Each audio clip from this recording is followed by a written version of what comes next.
It is very shocking to me. I had given all the details to the ED. ED had summoned me and my brother also. We had given all the notice. There is nothing wrong. It is our institution. And we being a congressman, we have supported the institution also, number one. Number two, from the whatever is there, we have supported.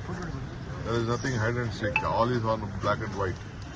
Nothing. But I don't know why after the ED also has filed the charge sheet, there was no need of the police to register the case. So we will take up this case. We will fight in the court of law. That is, it is only the harassment. What is there? It is our money. We can give to anyone whom we like when we pay taxes. There is nothing involved. Already the PMLA case is over. Already they have filed the charge sheet. Then what more they can do it? Just to harass Sonia Gandhi, Rahul Gandhi and all the supporters. They are trying to create confusion.